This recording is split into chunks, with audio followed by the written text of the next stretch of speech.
오늘 우리가 함께 읽는 말씀은 시편 69편 말씀입니다. 오늘 우리가 읽는 이 시편의 내용, 비교적 긴 내용을 담고 있는데 이 내용 역시 우리에게 보여주는 성격은 애가의 성격을 담고 있다는 것을 알게 됩니다. 다윗이 약 36편 정도의 애가를 기록하고 있습니다. 그것이 시편에 포함이 되어 있는데 그 36편의 애가들 가운데서 오늘 우리가 읽는 시편의 내용도 또 하나의 애가가 되고 있다는 겁니다. 이 말씀 중에는 메시아께서 당하게 될 순환에 대하여 부분적으로 예언하고 있는 성격을 가지고 있어요. 그래서 우리가 신약에서 확인하는 몇 말씀들 그런 것들이 있다는 것을 우리가 보게 되고, 다윗 자신은 대적자들로 인하여서 크게 공경에 처해 있는 상황을 잘 보여주고 있고, 그 공경이 어떻게 해서 생겼는가, 이 시편의 내용을 보게 되면 그의 허물과 잘못 때문이라기보다는 무고하게 당하는 그런 시련이다 하는 것을 알게 되고, 그렇게 당하는 그런 고난의 원인 가운데 또 하나는 하나님을 향한 헌신 때문에 그가 이런 고난을 당하기도 한다는 것을 보여줍니다. 그러한 상황들 속에서 하나님 앞에 구원을 간구하는 내용이 오늘 이 시편의 가장 핵심적인 부분을 이루고 있습니다. 그리고 이 원수들에 대한 하나님의 의로우신 심판을 간구하고, 이 기도의 끝에 가서는 하나님께서 베푸실 구원에 대한 확신, 또 하나님께 대한 감사와 찬양으로 이 기도를 마치게 됨을 우리가 보게 됩니다. 이것이 우리가 누차 확인하는 것처럼 곤란 중에 있는 성도가 하나님 앞에 기도해야 될 분명한 이유가 된다 하는 겁니다.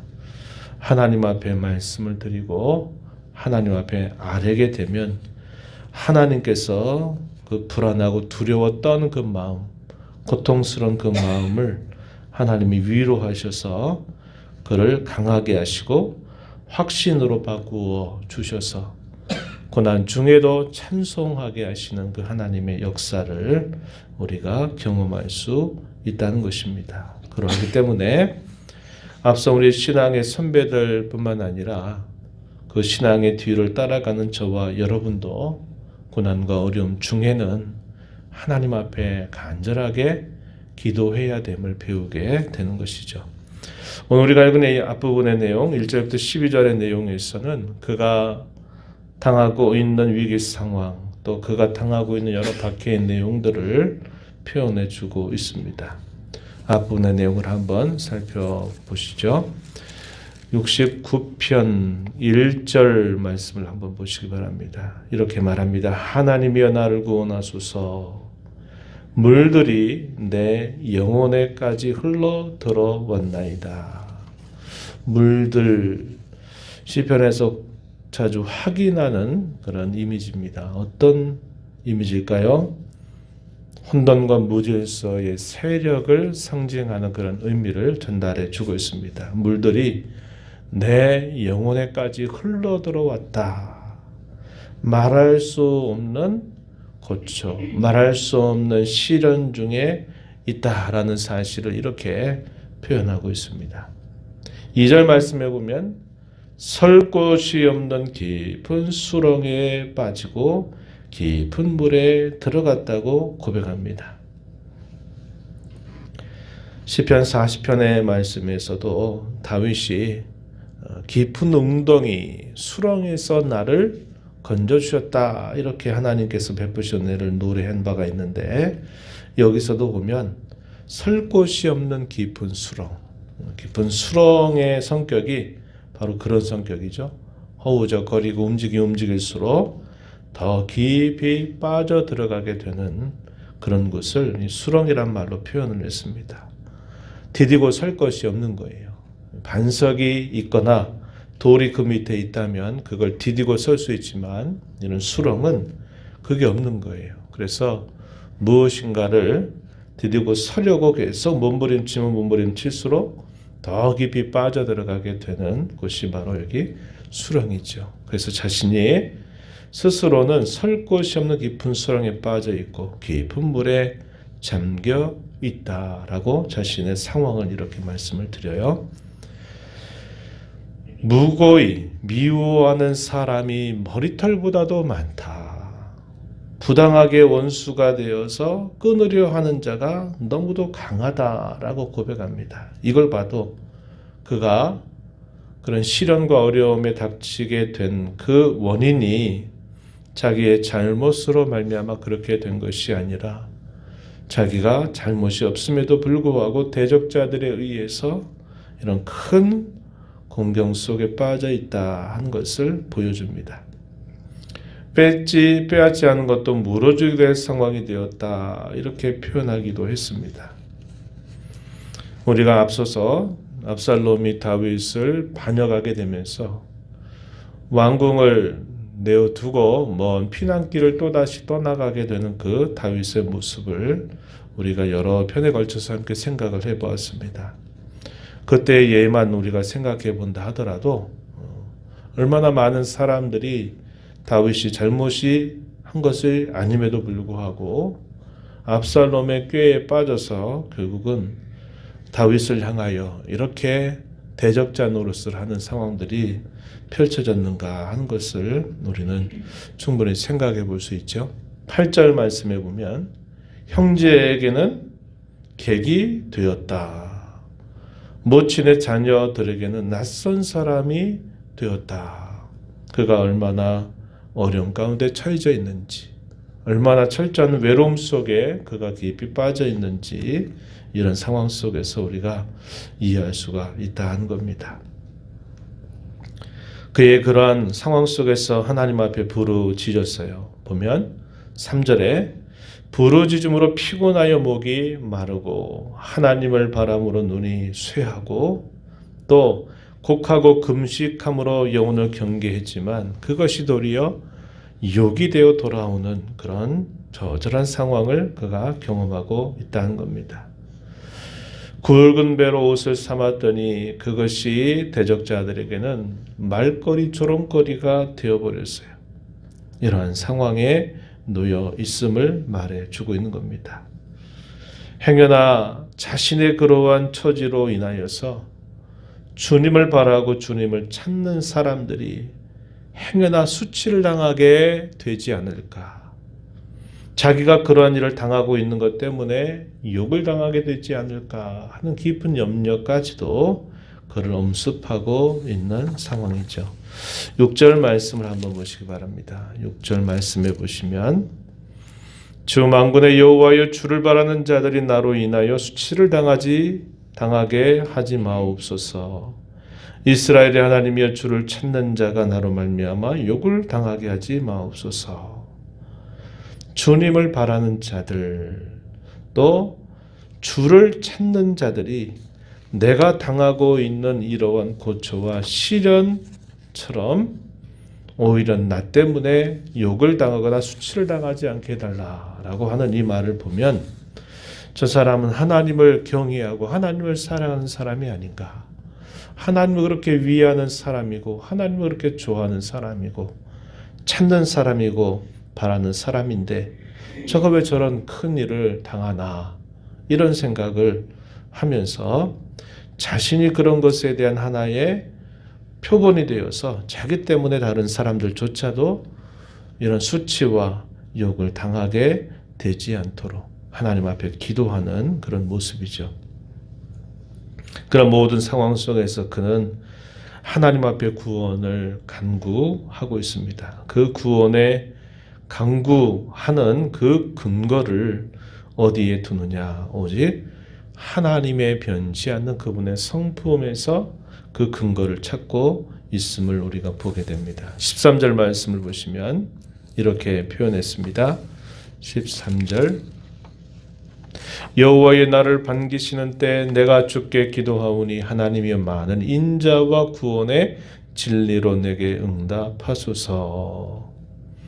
무엇에 호소합니까?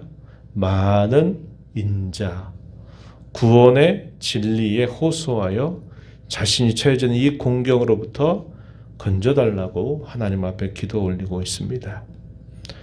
우리가 지난 주일에 살폈던 그 말씀 중에 그런 말씀이 있었죠.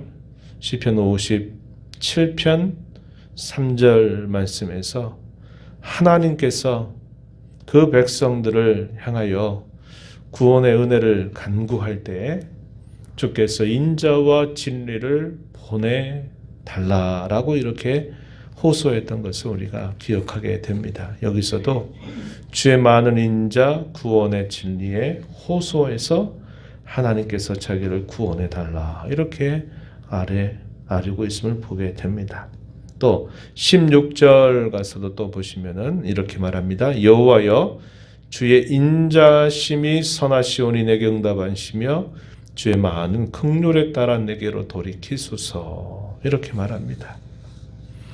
자신이 비록 무고한 일로 인하여 고난을 당하고 대적자들에 의하여 극심한 시련을 당하고 있어도 그가 자기를 구원하여 달라고 호소하는 그 근거는 자기가 의롭기 때문이라기보다는 오직 하나님의 변치 않는 그분의 성품, 그의 인자하심과 그의 진리를 따라서 하나님께서 응답해 달라고 기도하고 있는 것입니다.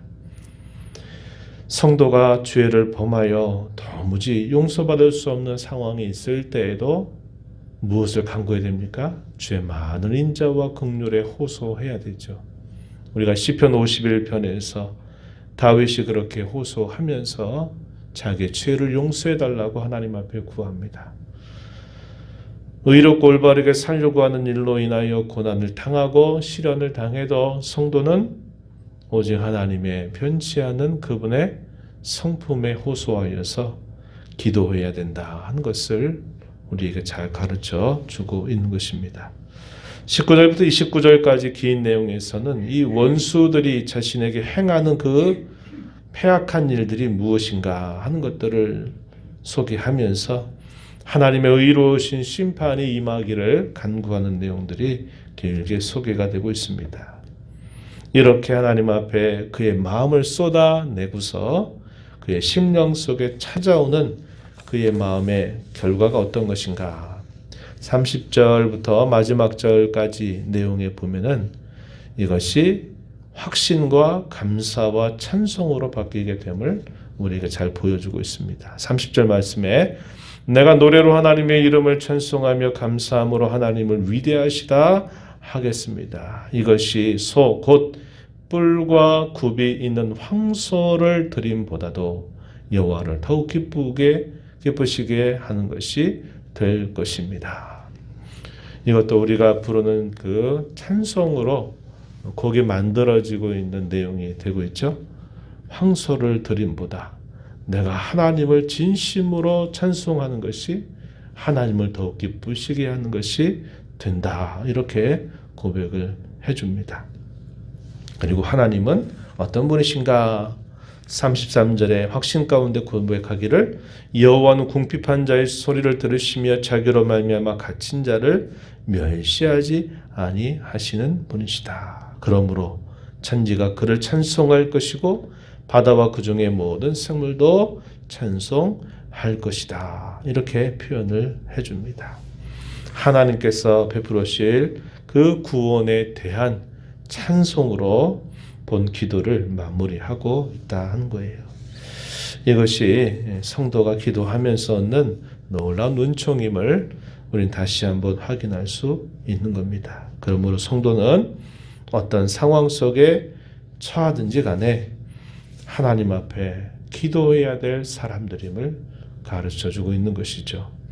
우리가 허물과 죄로 인하여 우리가 하나님 앞에 징계 가운데 있을 때에도 기도하여 하나님 앞에 우리가 응답받아 회복되는 것이고 우리가 믿음으로 살려고 하다가 여러 당하는 어려움을 겪을 때에도 역시 기도함을 통하여 우리는 하나님께로부터 응답받게 될 사람들임을 배우게 되는 것입니다. 이 하루 남은 산을 모든 삶 속에서 늘 우리의 마음을 우리보다 더 잘 아시는 하나님, 우리가 처해져 있는 상황을 우리보다 더 잘 아시는 하나님을 늘 의뢰하고 하나님께 말씀드리고 그분이 주시는 지혜와 힘으로 모든 어려움들을 잘 이겨나가는 저와 여러분이 되기를 진심으로 바랍니다. 하나님 아버지, 이 새벽 시간에도 저희들을 깨워주셔서 오늘도 아버지 앞에 저희의 걸음을 인도해 주셔서 감사합니다. 저희가 인생을 살아가면서 겪을 수 있는 수많은 여러 상황과 일들 속에서 성도는 오직 하나님을 의뢰하고 바라고 하나님께 말씀드리고 하나님이 주시는 은혜를 힘입어 사는 사람들이어야 됨을 또다시 일깨워 주셔서 감사드립니다. 저희 연약함과 허물로 인하여 죄를 범하게 될 때에도 하나님의 인자와 긍휼하심에 호소하여 저희가 그 모든 죄로부터 씻음을 받고 깨끗함을 입을 수 있으며 우리가 이 땅에 믿음으로 살면서 당하는 여러 어려움들이 있을 때에도 우리 자신의 행위가 아니라 하나님께서 베풀어 주시는 인자하심과 성실하심과 그 많으신 자비로 인하여서 저희가 또 건진받을 수 있음을 깨닫게 됩니다.